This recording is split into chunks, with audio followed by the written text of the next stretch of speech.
So this Parsha Vayakhel and Pikodei, everything that's spoken of was spoken of in some of the Torah portions which have passed, like Kitisa, Tetzaveh, Terumah. In those ones, the difference is, in those ones, it was all the instructions. Hashem gave a very detailed instructions about how to make the temple or the Mishkan, the courtyard, and all the implements for the service of God. How the priests were to be clothed, how to make the altar, how to make everything. It's very detailed. So in this Torah portion, we find almost word for word the same as his instructions, but the difference is now they're implementing it. They're acting on it.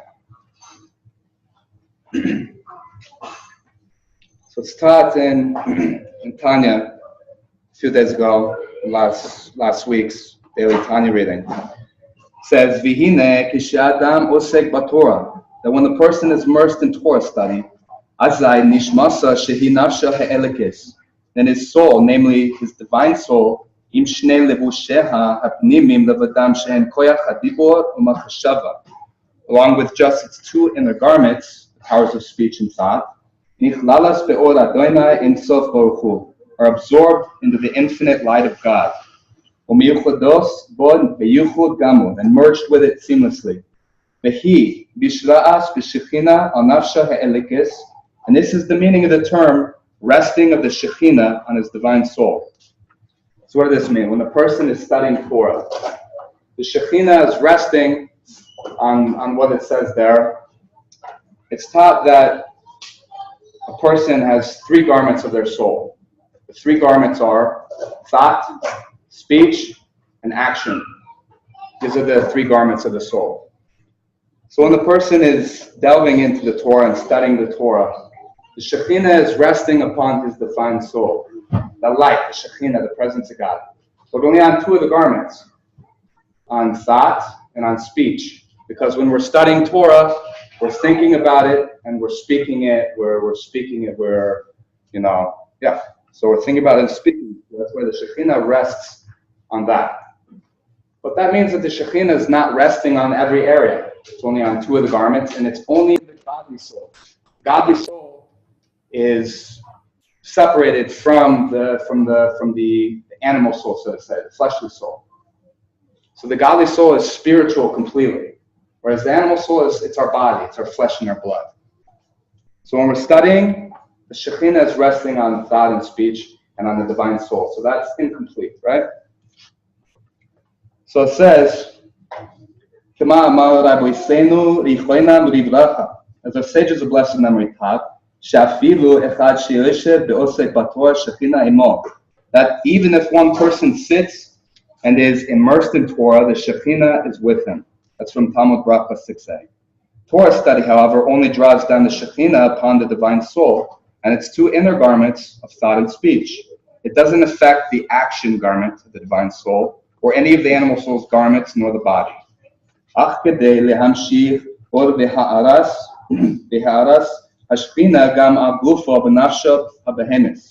in order to pull the light and glimmer of the Shekhinah upon your body and animal soul too, shehi hachinius and hamalubeshes begufa mamash, the animal soul being the energizing soul which actually interacts with your body, tzarich lekayim mitzvos ma'asius hanaasa al yadeh haguf mamash.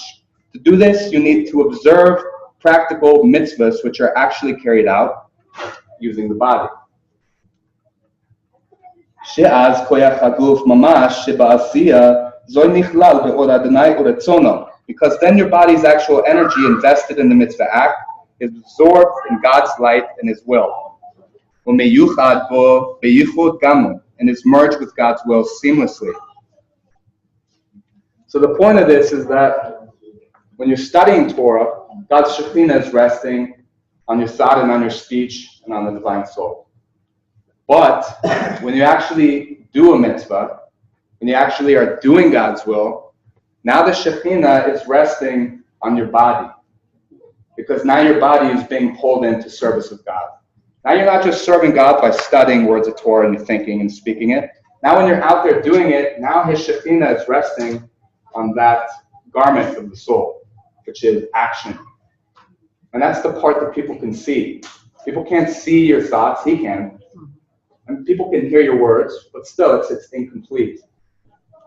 So this goes to show you there's importance. We need both of them. If we have one without the other, if we only, have the Shekhinah in our thought, in a spiritual way, how is that helping someone?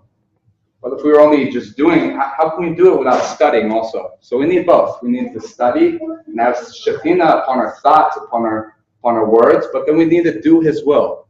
Make it applicable to our lives so that Shekhinah is resting upon what we're doing. So the point about all this is, in these preceding Torah portions, he gives us all of his instructions about making the Mishkan, about making everything that we were going to need in order to serve him. Okay? So that's like, you can look at that, you can study it. And the Shekhinah, when you're studying those things, or if they were studying those things, they receive it, they're studying it. So the Shekhinah is resting on their thoughts and on their words in a spiritual way, right? Now we get into the Torah portion where they're actually doing it. Now it's not just the thought and the speech. Now it's not just the study where the Shekhinah is going to, where it's going to be. Now they're going to apply, because it's almost word for word the same. The difference is now they're doing it. Now they're applying the instructions which they received from God in the past however many Torah portions. And so through this, near the end of the Torah portion, then we find that it says that God's presence came down upon the Mishkan once it was completed. And it filled the Mishkan so much, Moshe couldn't go in there. His glory, it's a fiery presence. He can't even go in there because God's presence is there. That's the point. We want to bring God's Shekhinah. Shekhinah is the word for presence. The word Mishkan is tabernacle. And in that is the root. Shin, Kuf, Nun. Shochen means dwelling. Shekhinah is his presence. So Mishkan is the place where God's presence dwells. So the point of this, we want to bring the Shekhinah. We want to bring God's light and God's presence into the world around us. So now we need to study. We need that inner Shekhinah, because there's a lot of people who are doing outward things, but is the Shekhinah, is his presence in them? A lot of people can do religious things. I could be putting on tefillin, and my heart inside me, no Shekhinah. Maybe on the outside to other people, the Shekhinah, not on the inside. So we need the Shekhinah on the inside. That's the most important. And if something's on the inside, it's going to carry on outside. That means that if we're really internalizing our studies, it's going to be manifest by what we do, which is going to make that presence of God complete, so that it's in our thoughts, our words, and our actions. That's where it's complete. So, what does it mean? How can this apply? Let's see here. It says in Luke 14. It says, "For which of you, intending to build a tower, does not sit down first and count the cost, whether he has enough to finish it? Lest after he has laid the foundation and is not able to finish, all who see it begin to mock him, saying, 'This man began to build and was not able to finish.'" So, when we're studying, like James says, faith without works is dead. So we need to study with the intent of applying it into our lives. It goes from just the past 3 Torah portions of a bunch, like details, to this Torah portion where they build it. Now the rubber meets the road, and we have to count the cost. What kind of things had to go into this? What had to take place? One of the things it says in 36, verse, let's see here. So it says in 36, from Moshe's presence, they took the entire gift the children of Israel had brought for the work of the labor of the sanctuary to do it. But they continued to bring him free-willed gifts morning after morning. All the wise people came, those performing all the sacred work, each of them from his work that they were doing. And they said to Moshe as follows, the people are bringing more than enough for the labor of the work that Hashem has commanded us to perform. Moshe commanded that they proclaim throughout the camp, saying, men and women shall not do more work toward the gift of the sanctuary. And the people were restrained from bringing. That's incredible. Hashem did not command, you shall bring me this much gold, or this much techelet, or this much wool, or this much this, or this. He didn't command any of that. The house of God was built with material that was completely from people's free will offering. God is not going to force us to make him a place to dwell. In order to make him a place to dwell, it has to be from a free will. We choose to do it. We want him to be here. And the beauty is, they wanted Hashem to be in their midst so badly that they had to be restrained from bringing more gifts. They just keep bringing gifts. Here, take this, take that. Let's get this going. You know, that's a beautiful thing. And actually, I have a story. When I was in Israel, living there for about a year, it was a couple years ago. Actually, I was there I was there during one of the last, actually, like the war, Protective Edge.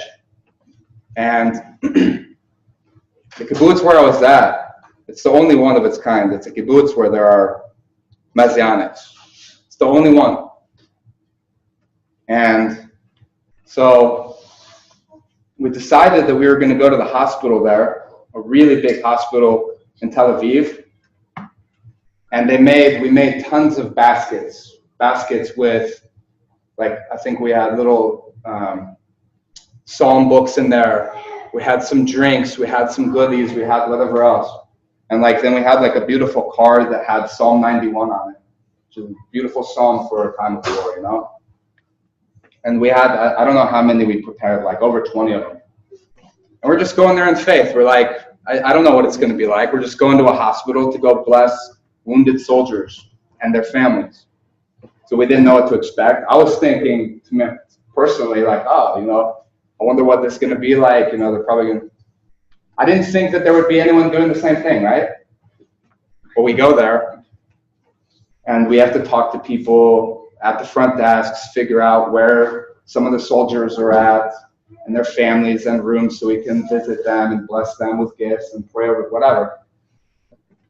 So we went there, and we just started. They didn't really know exactly what to tell us, so we're just like, all right, let's just go. So we started going throughout there. And there were a lot of people doing what we were doing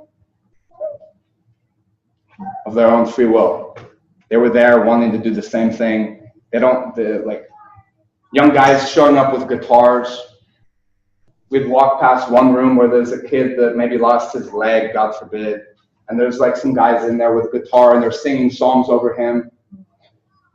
Walk past another room, the same thing is happening. Then there's parents in the waiting room of soldiers. They couldn't even go in there because they were burn victims.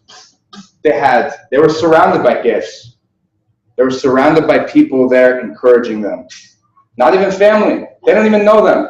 People were just wanted to go there and encourage. So we went and did that, and that was amazing. Really amazing. And actually to see so many people doing that too, taking time out of their day and walking past one room, there was 10 Orthodox guys, and this kid was in his bed. He was very, and they were singing and they're dancing and they're bringing simcha into that room. It's beautiful, just sing it. Well, then we actually learned from someone we were talking to that the same thing was happening in another hospital in Be'er Sheva, and that there, The hospital literally had someone stand at the front desk or tell people when they come in with gifts, no more gifts. We can't receive any more gifts. Every patient and his brother and his cousin and his parents, everyone has gifts. We don't even know what to do with all of them. We can't accept any more gifts. You want to visit people? Come in, but leave your gift in your car. It's incredible. This is exactly this. They had to be restrained from bringing gifts. How much of that happens here? I know it's that's still a country. It's small, but it's still, how much of that happens here? You know, and so what I'm talking about now is charity. Like Yeshua said, no one builds something up without first counting the cost. What's the cost? What do we need to do to build up the house of God now? Because we are the house of God. As individuals, but all of us together are the house of God. And these people brought things in order to build up the house of God. That means praying for each other. That means supporting someone learning Torah. That means buying your friend or your friend's son a chumash so he can start studying, whatever you want. Buying Bibles, whatever it means. Encouraging people, calling them in the week and being like, hey man, whatever. Now how do we apply that? How do we apply this? Well, one of the ways is by tzedakah, it's by charity. And I know you've read this book, The Rebbe. It's really incredible. The guy was definitely anointed. He was definitely special. He impacted not just the Jewish community, but the world. And he was, one of the things he launched, there were like 10 major things which he wanted his shluchim, his sent ones, the same word for Yeshua's apostles and disciples, that were sent. You know, there was like 10 things that he really emphasized. One of them, you know, is tefillin. He really stirred that up in the hearts of the young men, young Jewish men. Go out there. Go out into the streets and find young Jewish guy or find a Jewish guy. Ask him if he's put on tefillin. Maybe he's never put on tefillin. And for a Jew who never had put on tefillin before, when he puts those on, that's his bar mitzvah. And they put on the tefillin and they say the Shema. And they encourage them and they say, is there any other prayers you want to pray for your family right now? Anyone, anything? And maybe that person's got to go, but they encourage that person. And for some people, I've heard a lot of testimonies that person put on tefillin that day, that changed his entire life. The connection that came through that. So it's tefillin, and there's these different things which he sent them out to really try to bring into the community wherever they went. But one of them was tzedakah. And in the Yiddish, the word is, it's a pushka. It's a pushka box. A tzedakah box, like the one at their front door. So, this is from his book. It said tzedakah, it says, to increase the giving of charity. In addition to donating to charitable causes, people were encouraged to have charity boxes, pushkas, in their homes, into which they were asked to make daily deposits. While the amount of money people put into the boxes was small, most people inserted coins, compared to checks made out to charities. The presence of a pushka in a house is a constant reminder of the need to fulfill the mitzvah of charitable giving. The Rebbe also encouraged mothers and daughters to deposit money into the pushkas before lighting Shabbat candles, right before. Because Jewish law prohibits handling money on Shabbat. This ensured that a person's final act of the week was to give charity. While the Rebbe obviously wanted people to give substantial sums and not just coins, he knew that the daily giving of charity affected a person's character and made him or her more generous. And Maimonides talks about this. It says, 800 years earlier, Maimonides, of whom the Rebbe was a lifetime student, had noted in his commentary on the Ethics of the Fathers, 318, that when a donor gives a person in need 1,000 gold coins all at once, it does not increase with the donor the trait of generosity, as much as if he dispensed the same number of coins, one at a time, to different needy recipients. The very act of giving habitually rather than sporadically and impulsively converts generosity into an innate part of a person's character. It's a beautiful thing. Not that it's a bad thing to give someone $1,000 if they need it, but the point is, how often are you going to do that? Whereas if you go out daily and you give a little here and a little there and a little here and a little there, then now it becomes a part of you. It's not just sporadic, like you said. Now it becomes, we develop charitable giving within ourselves. It says, in a similar manner, the Talmud records that Rabbi Elazar gave a coin every weekday to charity before praying. That literally means, before you pray, before you daven with your son, you guys could go drop a coin into your tzedakah box. 25 cents, $1, doesn't matter. It says, and the code of Jewish law and Shulchan Aruch standardizes this idea and said it is good to give charity before praying. While this tradition is known to Jews who attend daily services, a member of the congregation circulates with a charity box. The Rebbe's promoting of pushkas as part of the tzedakah campaign was intended to bring the tradition of daily giving into the lives of Jews who might not attend daily services. So my encouragement, because I'm going to get one, I need to get one, is it's a custom for Jews. Every like serious Jewish family has a pushka in their house.